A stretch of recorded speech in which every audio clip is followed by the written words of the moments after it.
안녕하세요. 이 시간에는 우리나라 윤씨의 역사적 기원에 대해서 살펴보도록 하겠습니다. 윤씨는 활과 화살을 토템으로 하는 시족이었어요. 산해경에 윤반이라는 분이 등장합니다. 그리고 이게 그 윤씨는요, 역사를 기록하던 사람이에요. 항상 그 임금 옆에서 그 역사를 기록하던 사람입니다. 윤자 밑에다가 입이 들어가면은 입이 밑에 들어가면 임금이 되죠. 그래서요, 유는 바로 권력을 나타내는 겁니다. 그래서 천자가 이렇게 주성왕이 어렸을 때 장난으로 이렇게 그 이 동생을 당에 봉하노라라고 한마디 하니까요, 천자는 희연이 없습니다. 그 옆에 듣고 있던 어, 사관이 유씨예요. 바로 즉위식을 해버립니다. 이분이 윤길보라는 분인데요. 윤씨의 시조입니다. 우리나라 윤씨는 2015년 기준으로 102만 명입니다. 본가는 파평, 해남, 칠원, 남원, 무송 이렇게 있고요. 파평 윤씨의 시조는 윤신달이라는 분인데 파주 파평산 영현 옥함에서 나왔다고 합니다. 해남 윤씨의 시조는 고려 문정시기 윤전부라는 분이고요. 발상지는 해남과 광진 이 일대입니다. 칠원윤씨, 남원윤씨 등이 있고요.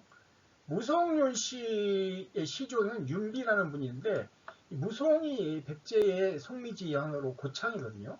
근데 이 무송윤씨의 유래가 소금천의 아들 반이다, 윤반이다라는 주장이 제기되고 있어요. 그래서 이게 중국에서 윤씨들의 그 시조하고 같거든요. 그러니까 이게 한국의 윤씨들도 중원의 윤씨들하고 뿌리가 같다는 걸 알 수 있어요. 윤씨의 기원은 관직, 윤 자체가 관직입니다. 그것을 성씨로 삼은 거예요. 원래 소금천의 아들 은이 윤성에 봉해져서 윤이라고 했습니다. 그 소의 아들, 소금천의 아들 은이 공정을 관장을 했어요. 그래서 윤성에 봉해집니다. 그래서 후손들이 윤을 성씨로 삼았던 것이죠. 근데 이 소호는 상고 시기에 휘하부족. 휘하는 바로 그 태어복희와 여와의 네 아들을 말합니다. 휘중, 휘숙, 화중, 화숙 네 명의 아들인데요. 이 소호가 바로 휘하 부족의 후예라는 것이죠. 태어복희 후손이다 라는 걸 의미하는 겁니다. 원하성찬에는요. 소호금천의 아들이 윤성이 봉해져서 윤씨라 했다라고 합니다. 소호씨는 현조, 현조는 제비죠, 제비. 이 상나라의 시조들이 그 제비를 시조로 삼잖아요. 근데 윤씨들도 제비 토템을 가지고 있어요. 그러니까 이 윤씨가 상나라하고도 연관이 있는 성씨라는 걸 알 수 있어요. 산해경, 해내경에는 소가 반을 낳는데 윤반을 반이 처음으로 활과 화살을 만들었고 준임금이 얘에게 붉은 활과 흰 화살을 하사해서 하계의 나라들을 도와주도록 했다 이렇게 되어 있는데요. 윤반하고 은하고 보시면 반자와 은자가 거의 비슷하지 않습니까? 모양이.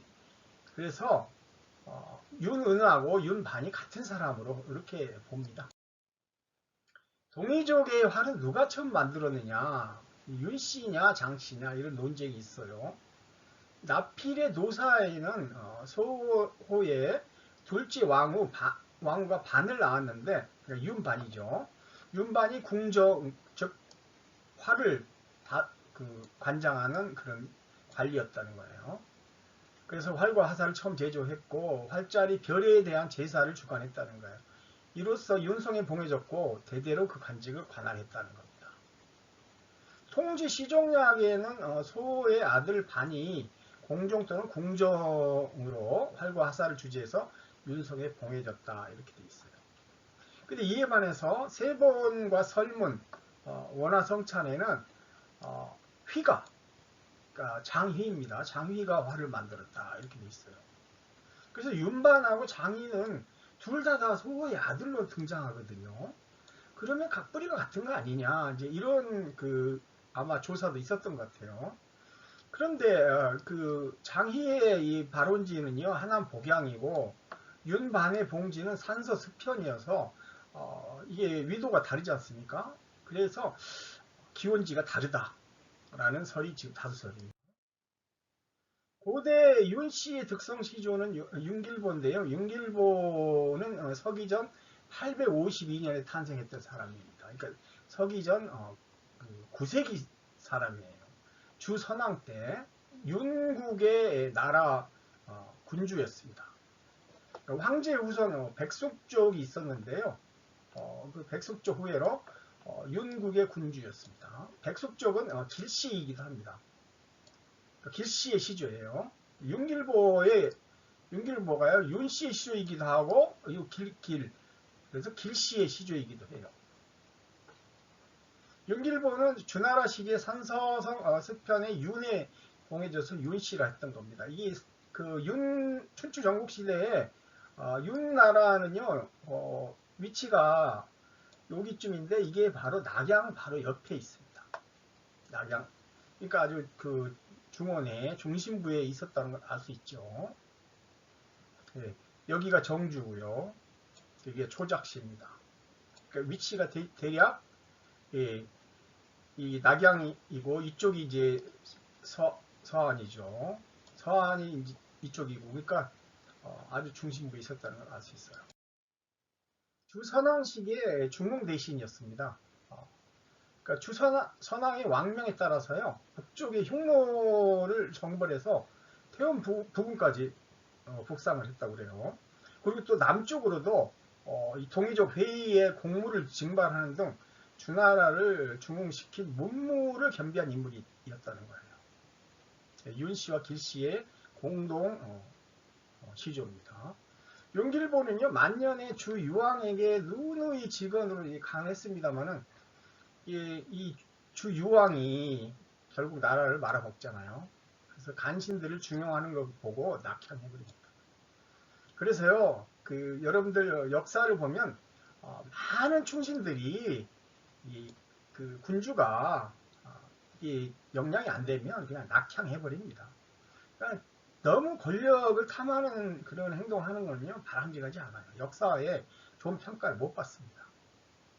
윤길보는 그 이후에 오히려 더 유명해져 가지고 윤씨의 이제 시조가 되는 거죠. 그 시경 대하에 그 나오는 숭고라든가 승민, 한혁, 시경 한혁편 이게 다 윤길보가 쓴 거라는 거죠. 시경 한혁편은 특히 이 한민족과 관련해서 굉장히 그 중요한 사서지 않습니까? 근데 이게 바로 윤길보가 쓴 거예요. 초나라의 구론이라는 시인보다 이 500년 앞서 대시인이었습니다. 윤길보 관련해서는요, 청동기 해갑반에 윤길보 관련된 기록이 있어요. 종묘는 호북성 10원시 방현에 있고요. 산서성 평여 등지에도 있습니다. 이게 바로 해갑반인데요. 송나라 시기에 출토됐어요. 이게 청동기인데 여기 보면 글자에 윤길보한테 뭐 이렇게 북쪽 화문을 공격하게 해가지고 성공을 해서 뭐 윤길보에게 말을 내피를 뭐 하사했다 뭐 등등 내용이 그런 내용 기록돼 있어요. 그러니까 이게 윤길보가 이게 이 청동기에 기록되어 있는 인물이라는 걸 알 수 있습니다. 그래서 윤씨의 시조로서 숭한 윤길보의 이제 그 아들이 백기라는 아들이 있었는데요. 이 백기가 아주 효자의 대명사입니다. 그래서 이제 소개해 드릴까 합니다. 고문진보 후집이라는 곳에는 서명이라는 게 있는데 여기에는 부모의 뜻을 따름에 용감하고 명령에 순종한 사람은 윤길보의 아들 백기로다 라고 이렇게 써져 있어요. 유학 경림에서는 고대 효자의 전형으로 백기를 들고 있습니다. 원래 윤길보의 장자였던 이 백기는요, 이제 계모가 왔어요. 그래서 자기 아들을 이제 계모가 자기 아들 백봉을 태자를 세우고자 예, 백기를 모함을 합니다. 모함을 어떻게 하냐면요. 자기 치마에 벌이 들어갔다 그러면서 막 그거를 잡아달라고 이렇게 하는 겁니다. 그 모습을 이제 윤길보가 보게 해요. 그러니까 윤길보가 보기에는 이건 계모를 그 희롱하는 행위로 보이잖아요. 그래서 윤길보가 백기를 들판으로 내쫓아 버립니다. 백기는 아무 죄가 없었음에도 불구하고 아버지 뜻에 따라서요. 섬사성 대리역에 있는 풍익이라는 곳에 쫓겨나 살면서요. 이상조라고 하는 검은고 노래를 지어가지고 회포를 풀었는데 얼마나 그 가난하게 살았냐면은 물풀로 옷을 입었고요. 부평초 옷을 따먹고 살았다. 이렇게 돼 있어요. 그래서 굶어 죽습니다. 그러고 나서 그 사실을 윤길보가 알게 돼가지고요. 백기의 이제 주검에다가 빌고 후처를 활로 쏘아서 죽여버립니다. 윤 씨는 서주 시기의 작책, 작책이라는 것은 이제 역사책을 쓰는 사람이라는 거예요. 그 윤일이라는 게 바로 역사를 쓰는 사람 말합니다. 그러니까 이게 작책이라는 것은 상나라 시기에 이제 관직인데요. 문서를 만드는 일을 담당합니다. 책을 만든다는 이야기죠. 그래서 책을 들고 이제 항상 왕명을 이제 그 왕명하면 그걸 다 기록해가지고 그거를 이제 그 행하는 그런 역할을 한 겁니다. 청화관이라는 책에는 작책 1이다라고 기록이 되어 있어요. 사기 주봉기에는 작책 필공이 윤일의 후손이다라는 기록이 있고요. 설문 해자에서는 윤은 다스린다 뜻이 있어요. 다스린다. 윤이 바로 권력을 가리키는 거예요. 그러니까 한 손에 만천 사물을 장악한다. 그런 의미가 있습니다. 윤자는요, 상나라의 각골문과 금문에 처음 등장합니다. 상나라 시기의 윤은 왕의 곁에서 나라를 관리하거나 왕과 관련된 업무를 수행하는 윤일 또는 사일이라고 불렀어요. 그러니까 손에 지팡이를 쥐고 있는 형상이죠. 윤이라는 게. 윤이라는 글자 한번 보십시오. 이렇게. 예, 요게 지팡인데요. 요게 이게 권력이에요. 요거는 손이고요. 그래서 붓으로 칠의를 담당하는 관직명을 말하는 겁니다. 아까도 말씀드렸지만 임금 군자라는 것은 유자 밑에 입구자가 들어갑니다. 그만큼 윤이라는 게 처음부터 권력을 가진 사람을 윤씨가 했던 거예요. 그러니까 윤씨들이 권력에 가까이 있었어요. 천자에게는 농담이 없다. 천자 무희원이라는 말도 윤씨들이 만들어낸 거예요. 사기 진세가에는 주무왕이 이제 죽고 어린 주성왕이 이제 즉위를 하죠. 그런데 그 산서성에 당나라가 있었어요. 여기 당나라가 이제 여기가 이제 그 요임금이 도읍을 하던 곳입니다. 여기서 이제 난이 발생하게 돼요. 그래서 주공이 당나라를 멸망시켜 버립니다. 그래서 이제 여기 군주가 없었어요. 성왕이 어린 주성왕이 오동나무 잎을 다듬어 가지고 이제 귤을 만들어서요. 동생 수구에게 장난 삼아서 말하기를 이것으로 너를 당에 봉하노라라고 이렇게 이야기를 했어요. 그러니까 그냥 그 옆에 있던 그 윤씨들 그 사일이죠. 이 바로 그날 나를 택해가지고 이 수구를 당에다 봉해버립니다. 그 어린 주성왕이 우리끼리 장난을 했는데 그러니까 사일이 말하기를 천자는 말장난을 하는 자리가 아닙니다.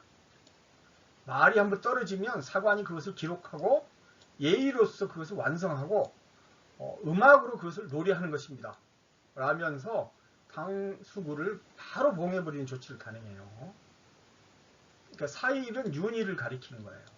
작책내사, 장명내사, 내사 이런 여러 가지 그 명칭으로 불렸고요. 천문을 관찰한다든가 역법을 제정한다든가 왕의 언행이라든가 천하대사를 기록하는 직책을 가지고 있었어요. 중원의 윤씨는 2016년 기준으로 300만 명입니다. 그래서 백가성 순위는 91인데요. 대체로 산동성, 안희성, 호남성, 사천성 등에 다수가 거주하고 있어요. 이 윤씨들의 성은 땅과 관직을 성씨로 삼은 겁니다. 윤씨 군망은요, 천수군하고 하간군에 이제 여기 많이 살고 있어요. 산동성에는 전체 윤씨의 12%가 거주하고 있습니다. BC 516년에 윤국이 멸망합니다. 윤국이 멸망하고 그 이후에 이 나라 사람들이 윤씨를 하고 이게 이제 중원의 전역으로 퍼져 나갔고 한반도에도 아마 요 무렵에 들어온 거 아닌가 이렇게 해석됩니다. 지난 시대의 윤씨는 섬서, 산서, 하남, 하북, 산동성 등에 분포하고 있는 걸로 나오고요. 동안 시기에는 윤민이라는 경학자가 하북성으로 이주한 이후에 하간군에도 이게 윤씨들의 군망이 형성됩니다. 양안 시기에 한나라 시기죠. 윤씨가 귀주해서 4대 성 중 하나가 됩니다. 2021년 현재 하남성에 가장 많은 윤씨들이 사는 걸로 조사되고 있습니다. 감사합니다.